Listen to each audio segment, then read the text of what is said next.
গতকাল চলে গিয়েছিলাম পঞ্চদশতম বিষ্ণুপুরের বইমেলাতে।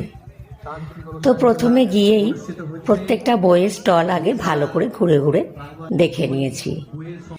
আগে যখন কোথাও বইমেলা হচ্ছে শুনতাম, তখন আগে থেকেই ভেবে নিতাম যে এবারে এই বইগুলো কিনবো, আর সেই মতো বইগুলো কিন্তু গিয়ে কিনেও ফেলতাম।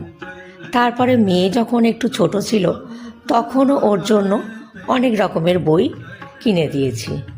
কিন্তু এখন মেয়ে বড় হয়ে গেছে, তার সমস্ত কাজকর্মই কম্পিউটার, ল্যাপটপ এইসব, তাই গল্পের বইয়ের প্রতি আর খুব একটা উৎসাহ দেখায় না। তবে আমি কিন্তু এখনো বই পড়তে ভালোবাসি। আমাকে কেউ যদি বই দেয়, আমি কিন্তু গল্পের বইটা পড়তে বেশ আনন্দ পাই।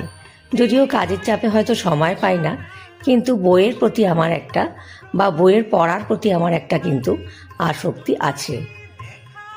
তো সেই জন্যই বিষ্ণুপুর বইমেলাতেও চলে গিয়েছিলাম, যে একটু দেখেও আসি, ভালো লাগবে।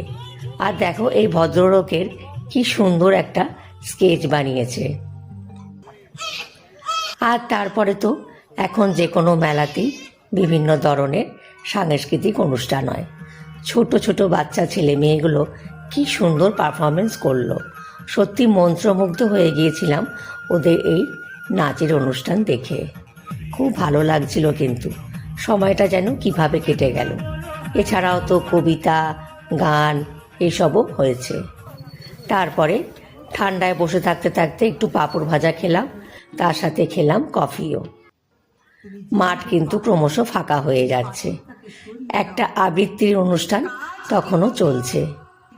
আর বেশিক্ষণ বসবো না, এবার বাড়ির পথে পা বাড়াবো। দেখি যদি কালকেও চলবে, আবার যদি আসি তাহলে আবার আসবো।